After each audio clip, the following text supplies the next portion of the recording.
Because the Lord has anointed us to proclaim the good news to the poor. He has sent us to bind up the brokenhearted, to proclaim freedom for the captives and release from darkness for the prisoners, to proclaim the year of the Lord's favor and the day of vengeance of our God, and to comfort all who mourn, and to provide for those who grieve in Zion, to bestow on them a crown of beauty instead of ashes, the oil of joy instead of mourning, and a garment of praise instead of a spirit of despair. And they will be called oaks of righteousness, a planting of the Lord for the display of his splendor. That is Isaiah 61. We have a tremendous responsibility in this our time. We are here as we celebrate the life and legacy and the promise and our responsibility in Martin Luther King Jr., embodied in his fight for freedom, justice, and equality for the marginalized and those here in the U.S. and around the world. He was an agent of change, and that is also our responsibility. We are agents of change in this, our world, where there are things like slavery still present, or there's sex trafficking, or drugs that is still prevalent. Just within the last few days, they've been talking about the prevalence of heroin and some of its permutations, which is absolutely deadly. There's injustice. If you listen to what's happening in places around the world, there's also genocide all around our world today. We look at what Martin Luther King faced then, and most recently, in the last few weeks, we sort of were witness to the passing of a great icon, one of the greatest leaders of our last century, which is Nelson Mandela. Fighting apartheid in South Africa, and he became a leader to the entire world in terms of freedom and justice. Here's a man who was tortured and placed in prison for 27, pick up on this, 27 years. What faith? I think he, as Martin Luther King, as he faced Jim Crow laws, and as we face what we face today, Mandela embodied, I guess, that notion that faith is the substance of things hoped for. Think about it. In prison, the evidence of things not seen.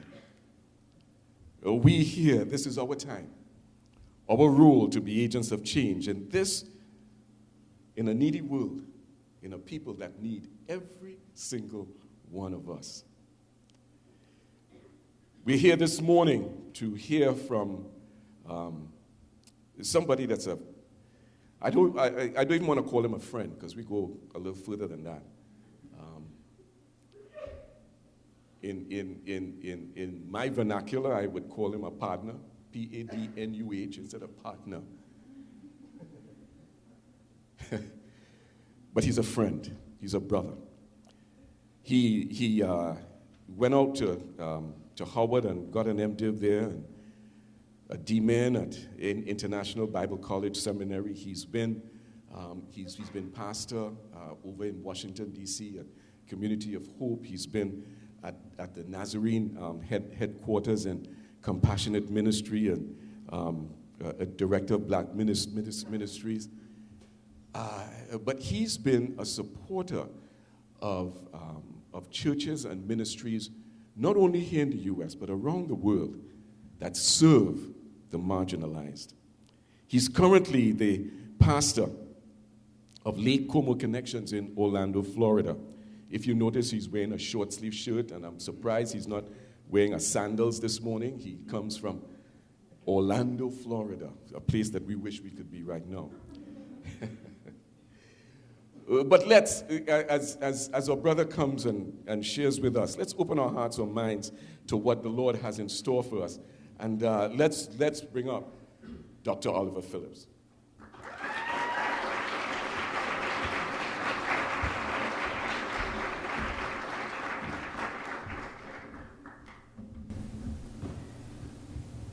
always good to be in a place where the saints of God have gathered. I'm so sorry that Brother Robbie mentioned that we are partners or we are friends, because I want to talk about dreams, nightmares, and visions today. And I had a dream the other day, and I didn't want to tell Benji about it, but since he said we are friends, I thought, what the heck? I might as well go ahead and tell you the dream I had. But I dreamt I died, and I was on my way to heaven. And it seems as though the more I walked, the further heaven was. And I kept walking. And my energies began to be depleted, and I kept on walking, and my steps began to get slower. And I knew that eventually I'll get to heaven. But I was so glad that on the way to heaven, I saw Robert. And Robert said, "Where you going?" I said, "Man, I'm trying to make it." And Robert said, "Well, I'm on my way there too. Why don't you just get on my back? And I'll take you, because I'm on my way to heaven." And I was so glad that Benji put me on his back. And after a while, we got to heaven together. And Peter looked, and Peter says, "Phillips, where you been?" I said, "Well, I didn't realize heaven was so far." And I kept on walking and walking. And I'm so glad. And Peter says, "Phillips, we've been waiting for you. We're so glad you're here." And Peter looked, and Peter says, "You can come in, but you got to leave your jackass outside." And I had to say, no. That's not my donkey, that's Robbie.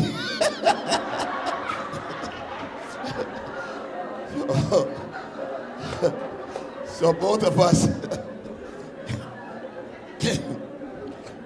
of us were able to get in. They tell us that dreams are a product of our environment. They tell us that when we dream, it is because of something that was going on in our life. And because of the things that are going on in our lives, we get in bed and we begin to roll around, and some of these things kind of come out. And I believe that Dr. Martin Luther King, we know him because of what he said on that day in 1963. "I have a dream." And I believe that Dr. King said, "I have a dream," because there were some things that were happening around that caused Dr. King to be restless. There were some things that were going on around that caused Dr. King to respond to that which was going on, and to finally dream. He became restless. Very early in Dr. King's speeches, he began to talk about two terms that I have come to love, and he began to talk about interposition and nullification.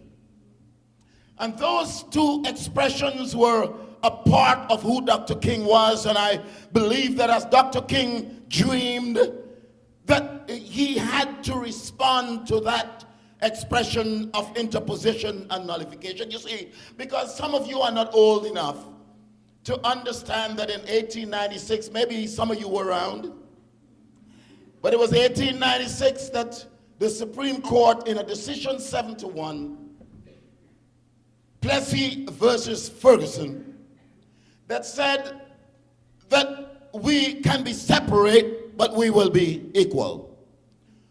One of the worst pieces of legislation that ever came out of the Supreme Court was Plessy versus Ferguson. And this whole idea of separate but equal became the law of the land. Until 1954, Brown versus Board of Education. When Brown versus Board of Education, not the same Supreme Court, but another Supreme Court, said that no longer is separate but equal the law of the land, but now it's desegregation. But there are a lot of states that decided, since the law of the land is desegregation, what we will do is we will come about, and some of the states are Alabama, Georgia, Mississippi, South Carolina, Virginia, who all said, no matter what the law, the federal law is, we believe in interposition and nullification in the sense that we don't have to obey the federal law. And that bothered Dr. King. It bothered Dr. King because he believed in justice, and he believed that in this country there ought to be a way that people live out the beliefs of the Constitution, that all men are created equal. It is in 1963 that 10:22 in the morning that some young ladies were on their way to worship God, and the preacher was about to preach that Sunday on the sermon, The Love That Forgives.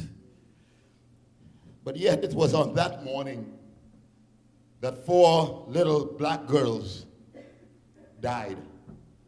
A bomb went off and 4 black girls died. Addie Mae Collins was 14, Denise McNair was 11, Carol Robertson was 14, Cynthia Wesley was 14, and they were all killed, and 22 more were injured. It is within this environment that Dr. King had to dream. Dreams are a product of what is going on around us. Dr. King, born in 1929, graduated with a bachelor's degree when he was 19. I wish I had a piece of that brain. Went on 3 years later to get his Bachelor of Divinity degree from Crozer Theological Seminary, and then a few years after went on to get his PhD. But there was something that was going on around that caused Dr. Martin Luther King to dream, and it's on that day in August 28th that more than 300,000 people gathered on the steps of the Lincoln Memorial.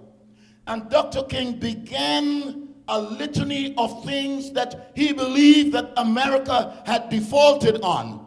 And it is while he was in the midst of his speech that this black woman, this black singer in the back shouted out, Mahalia Jackson was her name, and she shouted out, "Tell them about the dream, Martin. Tell them about the dream. Tell them about the dream, Martin." And it is then that Dr. King put aside his speech, put aside his manuscript, and then began to talk about the dream. He dreams that one day in this America, black boys and black girls and black students and white students will be able to sit in a sanctuary just like this, all understanding that they are judged not by the color of their skin, but by the content of their character. And over the years, I have wanted to embrace the dream of Dr. Martin Luther King. But I am afraid that what Dr. King said in an NBC interview 3 years after this speech has come true. And what Dr. King said is, I am afraid that my dream has become a nightmare. I don't know about you, but as I look around, I am scared sometimes to even look at the news, because I believe And I hope that I would live long enough to change that fundamental belief that I have. I believe that Dr. King's dream has become a nightmare. And I want to believe that the time will come in these United States when there will be justice and their justice will be meted out. I want to believe that. I want to believe that the time will come when people will not be riled up over the fact that we have a black president. I hope that time will come. I don't believe that in my lifetime I have seen the type of hatred and animosity in this country over the fact that we have a black president. And I thought that when the black president was elected, I thought we will be able to say we have overcome. But I've learned that there is a certain segment, not here, but there is a certain segment of our society who believe that slaves must build the White House, but slaves, nobody from that same slave population or the descendants of that population must ever inhabit or live in the White House. Something is wrong with America when I think we are living a nightmare rather than a dream. Read the Orlando Sentinel that I read all the time and I say, man, we're living a nightmare. Listen to the local news. We're living a nightmare. Turn on the Fox News, we are living a nightmare. And I have almost reached to the place where I have to echo what Darrell Cumberdan said, don't pee on me and tell me it's raining. Don't spit in my face and tell me it's raining. Something is wrong. In this country, let me just mention to you some things that make me believe that we are living a nightmare and we are not living a dream. The 70% birth rate of children is to unwed mothers. We live in a nightmare. The unemployment rate among black males is near 30%. We live in a nightmare. Black on black violence has become the leading cause of death among black teenagers. That's not a dream. That's a nightmare. The dropout rate in middle school and high school students becomes unacceptable, and that's also a nightmare. The tendency on the part of too many black families is we got to freak out, flip out, or fall out. That's a nightmare. There is no way that characterizes the dream that Martin Luther King talked about. Poverty is unacceptable. I'm 69 years old. And I never thought that the time would come when I would realize that I'm a paycheck away from poverty. One paycheck. And those of you who are here, you are going to get into the employment lines and you will get a job and hopefully, and you will graduate from school in 4 years, hopefully. But that does not guarantee you the fact that you will be immune from poverty. That's a stark reality in these United States, and that's a nightmare rather than a dream. The thing about a dream is that somebody always has to interpret the dream for you. And as we interpret the dream of Dr. Martin Luther King, I find that it's a nightmare. It's not a dream. In Detroit, more than a third of the residents live below the official poverty line. Is that a dream? Is that the fulfillment of a dream? In New Orleans, 2/3 of the African American kids are under the age of 5 live in poverty. That's not a dream. But I have come to bother you, brothers and sisters, to say that you have the ability to transform a nightmare into a vision. I have come so that I might beg of you, you young.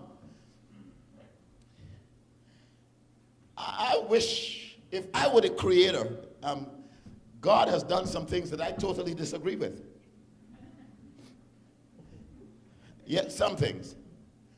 And if I had to create this world, I think what I would say is that I believe that we ought to reach the place where I could look at any young person and say, could you sell me 10 years of your life?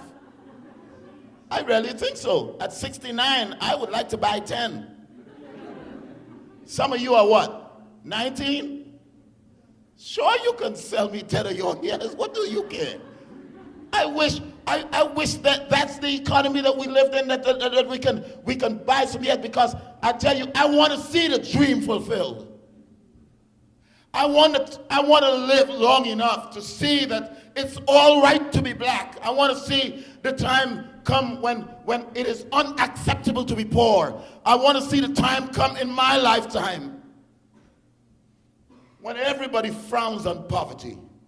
When everybody frowns on the fact that somebody graduates from college and they owe $100,000.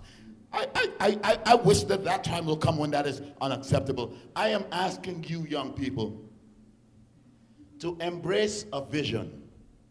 Dreams have become nightmares.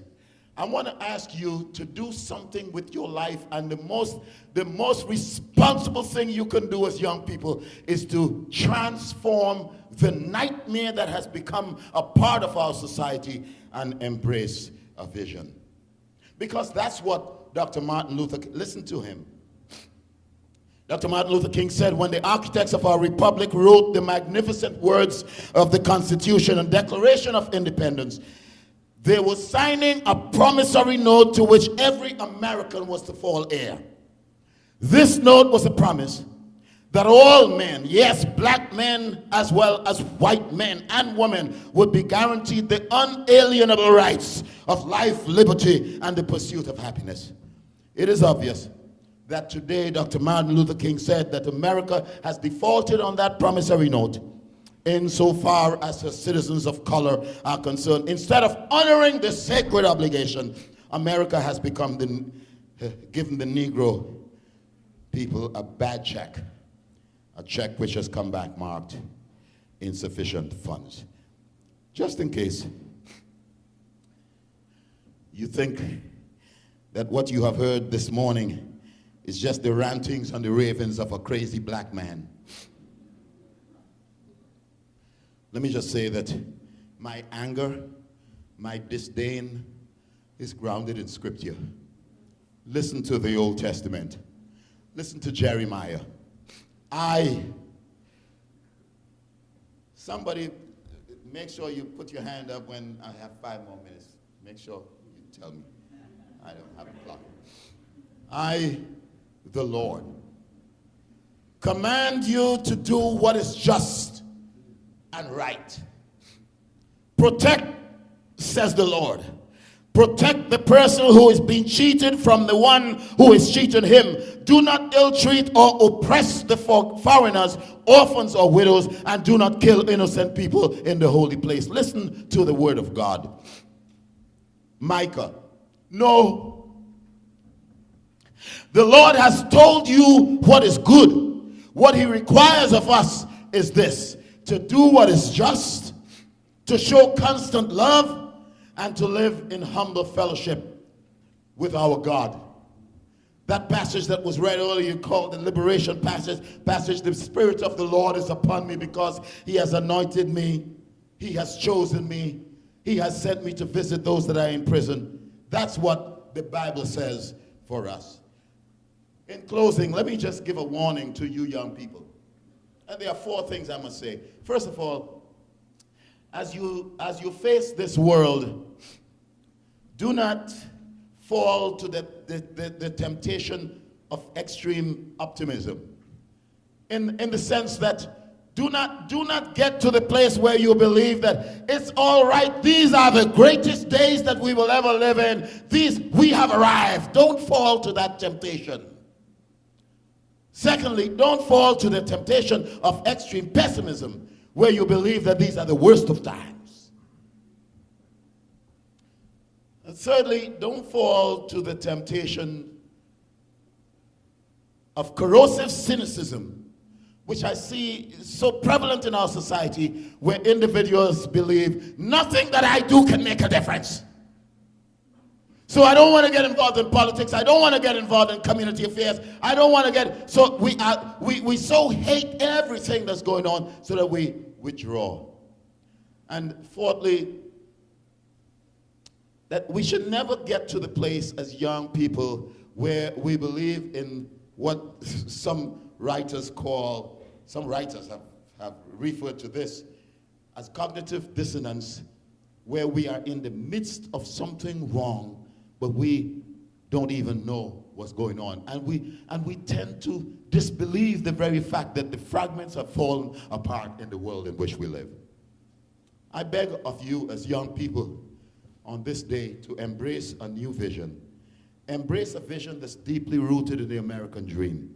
Embrace a vision that one day this nation will rise up and live out the true meaning of its creed. We hold these truths to be self-evident, that all men are created equal. I beg of you, young people, to embrace a vision that our little children will one day live in a nation where they will not be judged by the color of their skin. Embrace that vision. Let me give you a poem that I've learned to love, because the worst thing that in our lifetime that has happened to these United States was 9/11. And this country could have fallen apart. But boy, if there ever were a time when citizens in this country came together, in spite of being attacked from the outside or on the inside, this country came together. This country did not fall apart. And Dr. Cheryl Sawyer wrote a poem that I think is very fitting for me to leave with you today. She said, as the soot and dirt and ash rained down, we became one color. As we carried each other down the stairs of the burning building, we became one class. As we lit candles and waiting and hope, we became one generation. As the firefighters and the police officers fought their way into the inferno, we became one gender.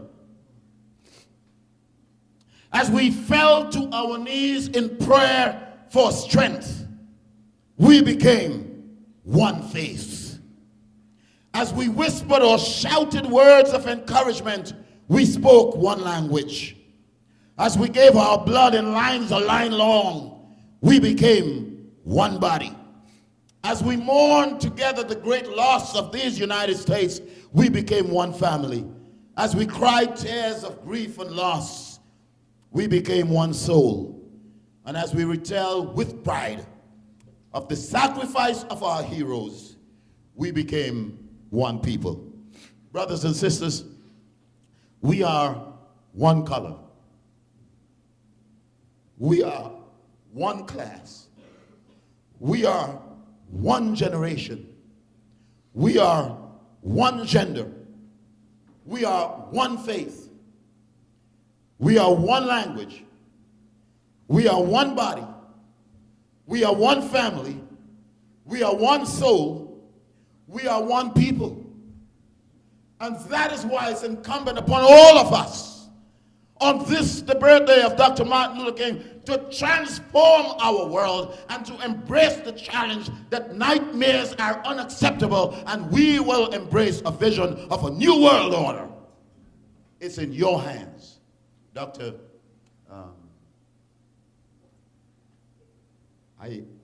Mother Teresa, one day, was in a crowd, and there was a little brat who came up to Mother Teresa, and he had a bird in his hand, and he looked at Mother Teresa and he says, "I'm gonna get her." And he had this bird in his hand, and he says, "I'm going to Mother Teresa, and I'm going to ask her whether this bird is dead or alive." And he said, "If she says it's dead, I'm going to open my hands, and the bird is alive. If she says it's alive, I'm going to crush it.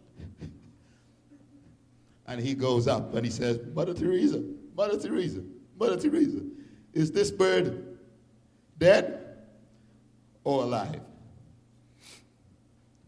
And Mother Teresa prayerfully looked at that young boy and said, son, whether that bird is dead or alive, it's in your hands. That's what I say to you young people. The world is in your hands. Make it a better place than we made it. We made a mess of it. It's in your hands. Make it a better place.